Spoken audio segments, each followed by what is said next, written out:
For over 60 years, the world has asked one single question. What truly happened that night on Syakhl, the Dead Mountain? 9 hikers were found scattered across the frozen landscape, their bodies mutilated in ways that defied nature. A tent slashed open from the inside, bare footprints in -30-degree temperatures, internal injuries equivalent to a high-speed car crash, yet not a single bruise on their skin. Tonight, we follow the footsteps of those 9 souls to uncover a mystery the Soviet government tried to bury forever. Welcome to The Past in Focus.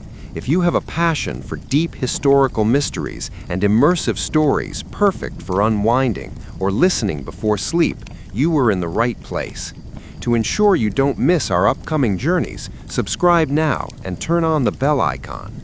Now let us return to the snow-covered peaks of 1959. It began with a dream of adventure. Igor Dyatlov, a 23-year-old radio engineering student, was an experienced hiker. His calm demeanor and vast knowledge of the mountains earned him the respect of everyone who knew him. He assembled a team of 10, 8 men and 2 women who represented the best of Soviet youth, athletic, patriotic, and brilliant. Their goal was ambitious, a 190-mile trek to reach Mount Otorten. In the language of the local indigenous Mansi people, Otorten translates to "don't go there." To the hikers, it was a challenge. To the locals, it was a grim warning. On January 23, 1959, the group boarded a train from Sverdlovsk. Their packs were heavy with gear, cameras, and journals. Among them was Semyon Zolotaryov, a 37-year-old veteran of World War II. He was a mysterious figure who joined the group at the last minute. Some believe he was there only to document the trip, while others suspect he carried a secret mission. Shortly after the expedition began, one member, Yuri Yudin, fell ill. Forced back by intense joint pain, he stood at the edge of the wilderness and hugged his friends goodbye. He didn't know he was looking at 9 living ghosts. Yuri would be the only one to live to old age, haunted forever by one question. Everyone died, so why did I survive? For the next few days, they pushed deeper into the taiga. Their diaries captured a peaceful, almost poetic journey. They cracked jokes, shared meals, and wrote of the breathtaking beauty of the cedar forests. But as they neared the mountain, the atmosphere shifted. The trees thinned out, and the wind began to howl with a metallic, screaming edge. On February 1st, they began their ascent. A sudden blizzard caused them to lose their direction, and they accidentally climbed toward the summit of Syakhl, the Dead Mountain. Realizing the error, Dyatlov made a decision that historians still debate. Instead of descending 1.5 miles back into the shelter of the forest, he ordered the team to pitch their tent right there, on the exposed, frozen slope. They were exhausted. After a cold dinner, they huddled into their sleeping bags for warmth. Around 7 p.m., they wrote a satirical piece in their handwritten group newspaper. They were laughing. They felt safe. In the middle of the night, something happened that was far beyond a common danger. It was pure, unadulterated terror. Evidence shows that someone inside the tent took a knife and slashed through the canvas. They didn't wait to grab boots. They didn't even use the zipper.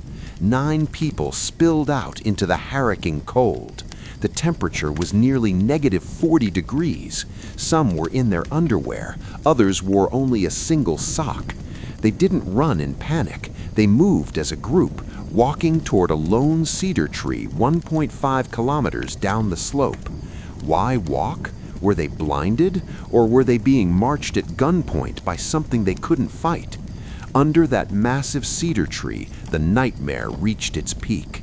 2 hikers, Krivonishenchenko and Doroshenko, died first. Their hands were charred, as if they had tried to start a fire with wet twigs in a desperate final act. Branches of the tree were snapped 15 feet up. Someone had climbed the tree, perhaps looking for something they left at the tent, or perhaps hiding from something on the ground. The remaining 7 survivors faced a brutal choice. Igor Dyatlov and 2 others began a heroic crawl back up the slope, trying to reach the tent, but the frost claimed them. They were found weeks later, frozen solid, their faces turned toward the camp they could never reach. But the true horror lay with the final 4 hikers, found months later in a ravine. Their bodies told a story of violence no human could inflict. One was missing a tongue. Others had bones crushed by a force equal to the pressure of the deep ocean, yet with no external bruises. The mountain is silent now, but those bodies continue to scream their story to a world that still cannot understand. The search for the 9 missing hikers began as a routine rescue mission, but it quickly transformed into a grim investigation that would haunt the Soviet Union for decades. When the search party reached the slopes of Kholat Syakhl, the silence was absolute. The abandoned tent was the first clue, a lonely yellow silhouette against the blinding white snow. It was half buried, its canvas slashed open from the inside. Inside, the searchers found things that made their blood run cold. Neatly folded jackets, pairs of boots, and even a plate of sliced fat, as if the group had been interrupted mid-meal by an unimaginable horror. The footprints told a story of pure desperation. 8 or 9 sets of tracks, made by people wearing only socks or bare feet, led away from the tent and down toward the forest. In -40-degree weather, such an act was a death sentence. The searchers followed these tracks to a massive, ancient cedar tree at the edge of the woods. There, they found the first 2 bodies, Krivonishenko and Doroshenko. They were dressed only in their underwear, their hands charred from trying to maintain a small fire with wet branches. The most chilling detail was the tree itself. Its lower branches were snapped off up to 5 meters high. Skin and blood were found in the bark, suggesting the hikers had desperately tried to climb the tree to escape something lurking on the ground. As the weeks turned into months and the spring thaw began, the remaining bodies were located. This is where the tragedy turned into a dark, inexplicable mystery. While the first few hikers appeared to have died of hypothermia, the final 4, found buried deep in a ravine under 4 meters of snow, bore injuries that defied logic. Nicolas Thibault Brignol's skull had been crushed with such force that it mirrored a high-speed collision.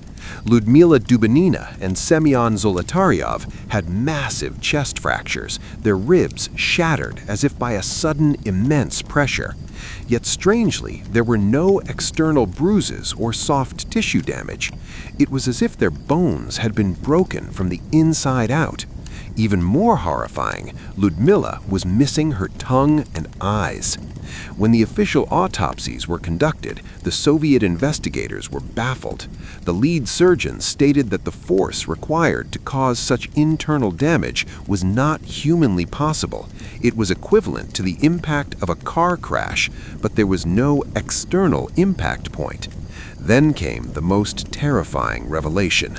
The clothing of several hikers was found to be highly radioactive.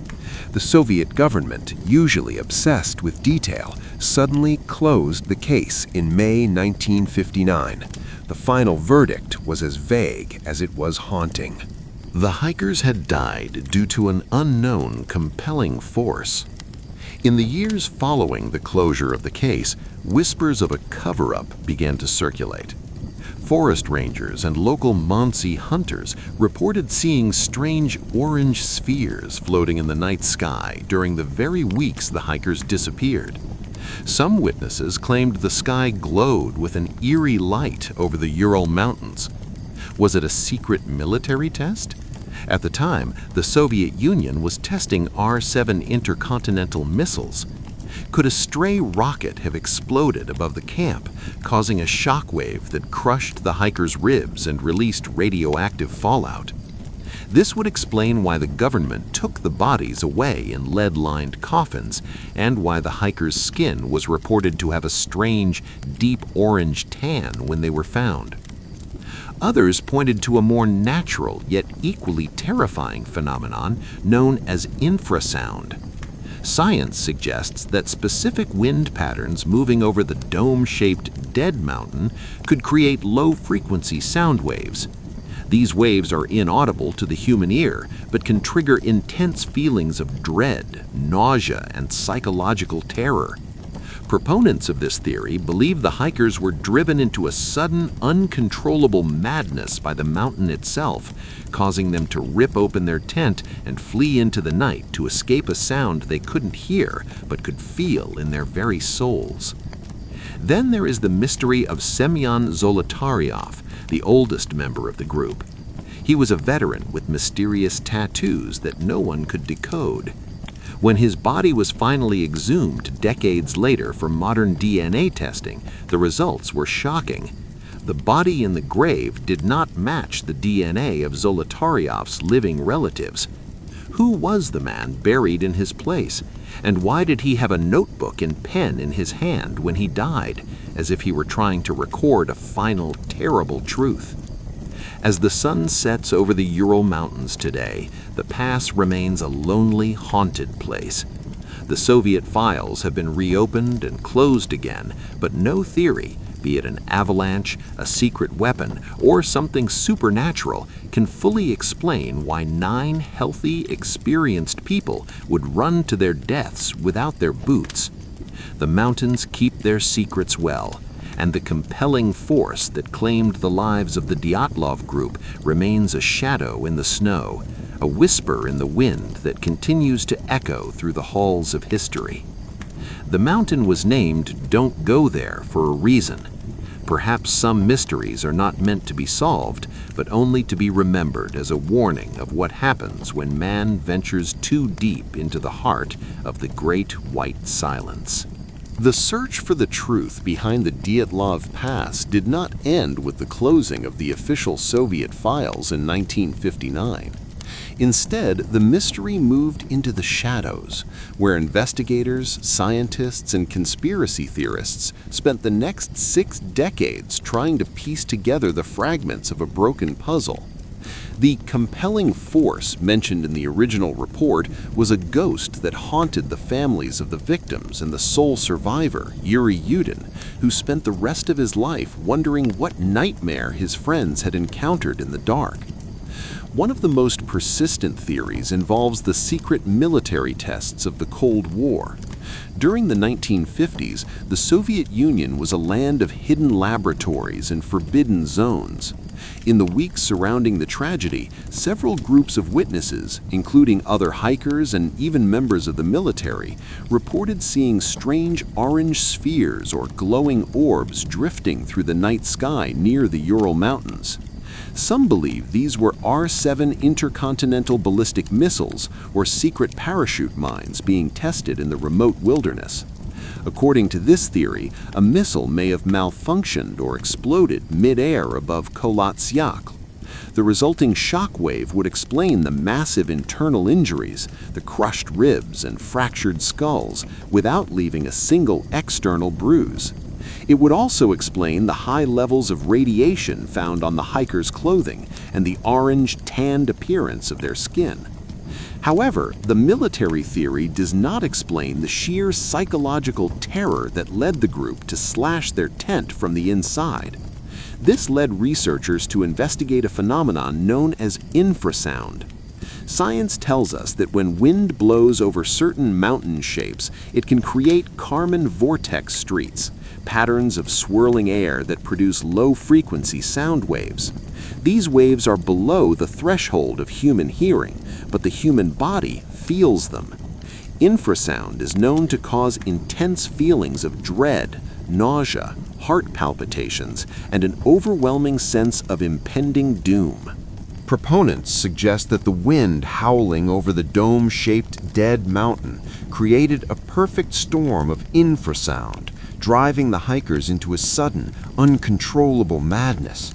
In their panicked state, they may have felt the tent was a trap, causing them to rip it open and flee into the freezing night to escape a sound they couldn't hear but could feel in their souls. Then there's the mystery of the dare stones of the Soviet wilderness, the journals, and the final photographs. The very last photo taken by the group, known as Frame 33, is a blurry, haunting image of a dark silhouette against the snow. Some claim it is a member of the group, but others insist it is the Almasty, the Russian Yeti. While scientists dismiss the idea of a cryptid, the local Mansi people have long told stories of spirits and giants that guard the mountain of the dead. Could the hikers have stumbled into the territory of something that didn't want them there? The missing tongue of Lyudmila Dubinina and the missing eyes of the others suggested to some a ritualistic or predatory attack, though forensic experts argue these were likely the result of small scavengers and decomposition in the running water of the stream where they were found. In 2019, the Russian government officially reopened the case to put the rumors to rest. Their conclusion was a return to the natural world, a slab avalanche. They proposed that a heavy layer of snow had slid down the slope, pinning the hikers in their tent and causing the internal injuries. Fearing a second slide, the survivors cut their way out and retreated to the forest, only to succumb to the cold. But this theory, too, has holes. The slope of Kholat-Syakh was not steep enough for a typical avalanche, and the hikers were experienced enough to know that leaving their boots and coats behind was a death sentence regardless of the snow. The enigma of Semyon Zolotaryov remains the most puzzling piece of the final act. He was the oldest, a veteran with tattoos of symbols that no one recognized. When modern researchers exhumed his body in 2018, the DNA did not match his living relatives. The man buried under Zolotaryov's name was a stranger. Why was a secret agent or a double among a group of students? Was he the target, or was he the one who led them to their doom? As we look back at the tragedy, we are left with a series of haunting images: a slashed tent flapping in the wind, a lone cedar tree with blood-stained bark, and 9 young people whose lives ended in a moment of pure, inexplicable chaos. Whether it was a secret weapon, a freak of nature, or something far more ancient, the Dyatlov Pass incident serves as a bridge between the known and the unknown. The pass is now officially named after Igor Dyatlov, a tribute to the leader who tried to save his friends until his very last breath. But the mountain still keeps its silence. Every winter the snow falls over the Urals, burying the tracks and the memories of that night. The compelling force remains a shadow in the mist, a reminder that there are places in this world where man is not the master, and where the line between reality and nightmare is as thin as the canvas of a ripped tent. The story of the Dyatlov group is not just a tale of death, but a testament to the human spirit's struggle against the impossible. They stayed together. They tried to build a fire. They tried to return for their friends. In the end, they were not just victims of a mystery. They were comrades who faced the ultimate darkness side by side until the great white silence claimed them all. The legacy of the Dyatlov Pass did not end with the burial of the 9 hikers. It transformed into a living shadow that stretched across decades of Soviet and Russian history. As the years turned into decades, the families of the victims refused to let the memory of their children fade into the archives of the KGB.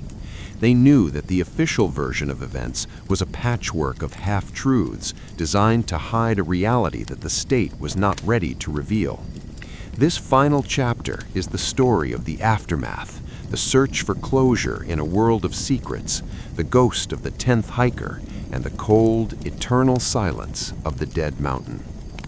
By the mid-1960s, the area around Kholat-Syakh had been reopened to the public, but it remained a place of dread. Hikers who dared to follow the Dyatlov Trail reported a strange, oppressive energy. Some claimed that on clear, moonlit nights, the silhouette of a yellow tent could still be seen on the slope, fluttering in a wind that no one else could feel. The local Mansi tribes, who had lived in the shadow of the mountain for centuries, stopped hunting in the region altogether. They whispered that the mountain of the dead had taken its toll and was now hungry for more. To them, the 9 souls were not gone. They had become part of the mountain's cold, unforgiving spirit. The tragedy's only survivor, Yuri Yudin, spent his life in a state of suspended animation. He was a man who lived with the heaviest burden a human can carry: survival. He collected every scrap of evidence, every leaked photograph, and every whispered testimony. He often said in interviews that if he had one wish, it would be to ask Igor Dyatlov, "What was the last thing you saw?"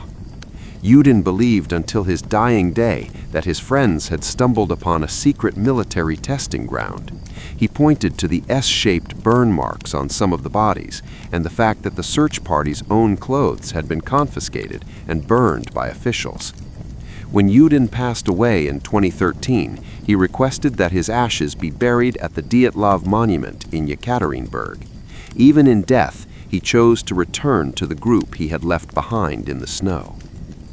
In the late 1990s, after the fall of the Soviet Union, declassified documents began to trickle out, but they only served to muddy the waters further. One document mentioned that a group of Soviet soldiers had been sent to the mountain before the official search party was even formed. If the government didn't know the hikers were missing yet, why were soldiers there?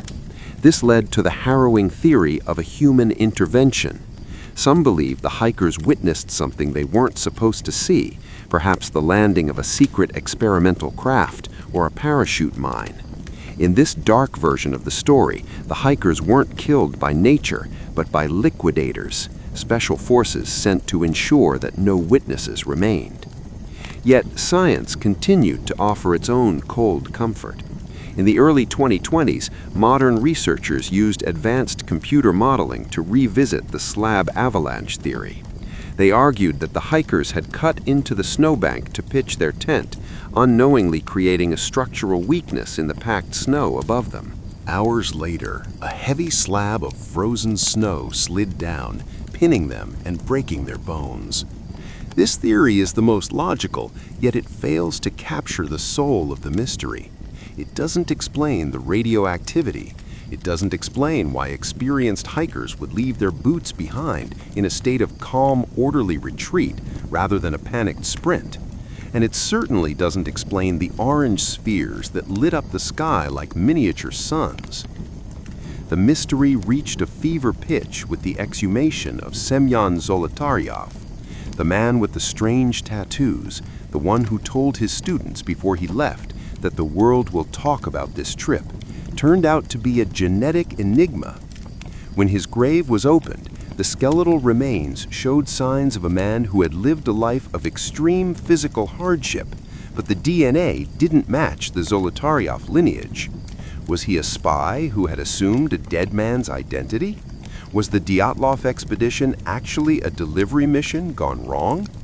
Some theorists suggest that Zolotaryov was tasked with meeting a foreign agent in the mountains to hand over radioactive samples, and the meeting ended in a double cross that cost everyone their lives.